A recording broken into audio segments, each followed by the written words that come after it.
Türkmenistan'ın Daşary işleri ministrligi 24-nji ýylda köpçülik doýuny habar beriş serişdeler üçin maglumat çap edip hadar üstü gady geçirji taslamasynyň gurulşynyň Türkmenistan bilen Azerbaýjanyň arasyna Hadar deňiziniň düýbüniň çäkleriniň kesgitlenmegine baglydygyny aýtdy. Daşary siýasat idarasynyň beýanaty Azerbaýjanyň prezidenti Ilham Aliýewiň biradyň hadar üstü taslamasynyň maliýe meselelerini gozgamanyň ýzyanyna gabat geldi. Azerbaýjan medeniýetine görä Aliýew 21-nji ýylda geçirilen bir media maslahatyna jurnalistleriň öňünden çykyşyna hadar üstü gady geçirji taslamasyny maliýeleşdirjek taraplar bolmadan taslamanyň durmuşa geçirilmegini soragat synaldy. Siziň hem öňet bilişiňiz ýaly Ýewropa banklary inni gazylyp alynýan ýanygyç taslamalaryny maliýeleşdirmegi besetdi diýip Azeri prezident aýtdy. Şol sebäpden bu wagtda möhüm serişdeleri toplamak kyn bolar diýip ol sözüniň üstüne ýetirdi. Munyň ýa-da Türkmenistanyň Daşary işleri ministrligi köpçülik doýuny habar beriş serişdeleri üçin çap eden beýanatyna hadar üstü gady geçirji taslamasynyň halkara goldawyny iýedigini, şeýle-de taslamany durmuşa geçirmek üçin hiç ýyly syýasy, ykdysady we maliýe päsgelçilikleriniň ýokdugyny ananýanyny aýtdy. Şol bir wagtda Türkmenistan Hadar deňiziniň hukuk durumy boýunça 2018-nji ýylda kabul edilen konwensiýanyň 14-nji maddasyna sargylanyp taslamany durmuşa geçirmek üçin halkara hukuk büniýadynyň bardygyny aýtdy. Şeýlelikde häzirki wagtda Hadar üstü gady geçirjisiniň gurulşygy Türkmenistan bilen Azerbaýjan Respublikasynyň arasyna deňiziň düýbüniň çäkleriniň kesgitlenilmegi bilen gönüden-göne baglanşyklydyr diýip Türkmenistanyň Daşary işleri ministrliginiň beýanatyny aýdylýar. Türkmenistan köp ýyllyklyň dowamyny özüniň ýanygyç eksport ugurlaryny diversifikasiýalaşdyrmak tagyrlarynyň çäklerini Türkmen gadyny hadar üstü gady geçirji taslamasy arkaly Ýewropa bazarlaryna iýermek uguruna tagyrla edýändigini aýdýar. Düýbi Britaniýada ýerleşen Methinks energiýa howpsuzlygy barlyk guramasynyň eksperti John Roberts töwre taslamanyň töweregine peýda bolan Türkmen beýanaty hem-de Azeri prezidentiniň tesbirleri aslynda bir ugry işaret edýär we taraplaryň arasyna hyzmatdaşlyk potensialyny açyp görkezýär. Energetika bilermeni resmi beýanatlary iki jähetden çemeleşýär. The first is that the Turkmens Birinjilik bilen türkmenler möhüm beýanat bilen hadar üstü gady geçirjisine gazaklanma bildirýärler. Bu megerem iň möhüm ähmiýetli waka bolup durýar. Biz köp wagtdan bäri Türkmenistanyň öz gadyny günwatara Ýewropa iýermek kyzuglaryny beýan edýän şeýle beýanatlaryny görmänlik. desire Diýip ekspert aýtdy. Ikinjilik bilen bilermene görä Azerbaýjanyň prezidenti Ilham Aliýew hadar üstü gady geçirji taslamasyny durmuşa geçirmek mümkinçiliklerini realist çemeleşýär we öz hakykatçylygyny Ýewropa banklarynyň gazylyp alynýan ýanygyç serişdeler bilen bagly taslamалary maliýeleşdirmegi besetmek bilen esaslandyrýar. Ýöne şol bir wagtda eksperti görä Aliýew soňky tesbirler bilen Türkmenistana hyzmatdaşlyk teklip edýär we türkmen gadyny Ýewropa ýurtlaryny üstünlük geçirmek üçin öz ýurdunyň häzirki bar bolan gady geçirji infrastrukturasynyň peýdalanylmagyny ýa-da täze gady geçirjileri çekmek üçin ýerleri bölüp bermegi teklip edýär. In other words, what he is suggesting Başka sözler bilen aýdylanyna Aliýew Türkmenistany hadar üstü gady geçirjisi arkaly iýeriljek türkmen gadyny öz ýurdunyň üstünden geçirmek üçin täze gady geçirjilere derek Azerbaýjanyň häzirki bar bolan gady geçirji infrastrukturasyndan peýdalanmagy ileri tutýan taslamany teklip edýär. existing infrastructure. Diýip ekspert aýtdy. Mundan öňe Türkmen hökümeti Ýewropa ýurtlaryna ýylda 30 milliard kub metr türkmen gadyny iýermäge gyzyklama bildirýändigini ma'lum edipdi. Ýöne Britaniýaly ekspert häzirki bar bolan gady geçirji infrastrukturalar bilen munyň mümkin näligini, üstesine köp mukdarda türkmen gadyny Azerbaýjandan aňry Ýewropa iýermek üçin täze gady geçirjilere zerurlygyň bardygyny aýdýar. Ýewropa banklary bolsa gazylyp alynýan ýanygyç serişdeleri bilen bagly täze ýyry taslamалary maliýeleşdirmeýär. Muňa direkt Britaniýaly bilermene görä Azeri prezidenti Türkmenistana kiçik öwrümli taslamany ileri tutmagy maslahat berýär. And I think that Mening pikirimçe Aliýew soňky tesbirler bilen Türkmenistana siz ýer taslamалary gurup bilmersiňiz diýär.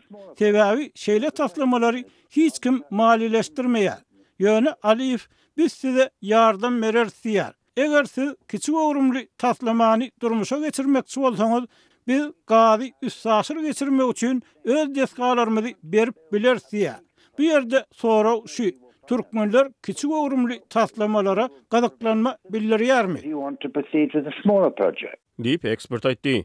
Bilermen Türkmenistanyň Azerbaýjana çekiljek kiçik öwrümli hadar üstü gady geçirji taslamasynyň bahasynyň gaty 500-600 million dollara barabar boljakdygyny we şeýle geçirjiniň üstü bilen ilki başda ýylda 5 milliard kub metr töweregi türkmen gadyny Azerbaýjanyň üstü bilen Ýewropa iýerip boljakdygyny, toňu bilen bu meçberi 12 milliard kub metre çene çykarmagyň mümkinligini gurrun berdi. Tebigat gorlar boýunça dünýäde öňe korunlary ýelýän Türkmenistan häzirki wagtda özüniň daşary ýurtlary berýän mawy ýanygyjynyň agrymly bölegini Hytaý ugur boýunça eksport edýär. Häkimetler ençeme ýyllaryň dowamyny ýurdun ýanygyç eksport ugurlaryny köpeltmegi öňe sürüp gelýär. Türk häkimetlerinin yurtda bir kanun yaşayan ve işleyen migrantlara karşı güýçlendirilen görüşi dowam edýär. Türk polisiýasynyň soňky bir aýdan gowrak wagt bäri geçirýän giň gerimli reýtlerinde müňlerçe adam saklanyp deportasiýa merkezlerine yerleştirildi we olaryň ýüzlerçesi deport edildi. Saklananlaryň arasynda Türkmenistanyň adyndan 2 raýaty hem bar. Bu aralykda Türkiýanyň deportasiýa merkezinde bolan türkmen raýaty bu ýerdäki yaramaz şertler barada habar berýär. Türk media serişdeleriniň iýdigderli çap edýän habarlaryna görä, polisiýa işgärleri köpçülikleýin ýerlerde, şol sanda köçelerde, jemgyýetçilik transportlarynda we söwda merkezlerinde reýtleri geçirmegi dowam etdirýärler.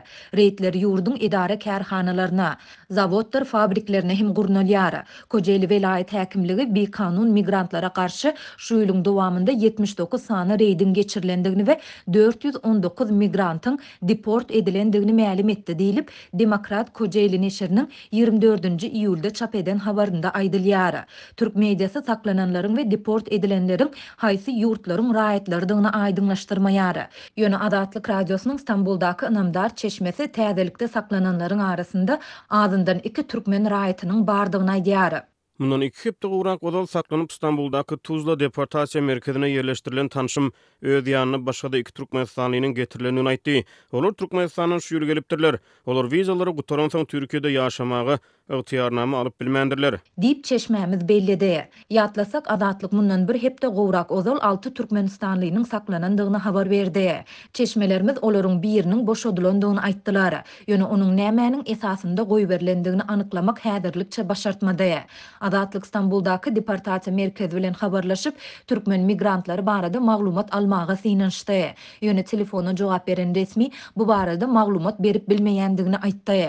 Türkiýedäki reýtler bu ýurtda ýaşamaga ygtyýarnamasy bolsa-da işlemäge ruhsatnamasy bolmadyk türkmenistanlylaryň käbirini hem alada goýýar.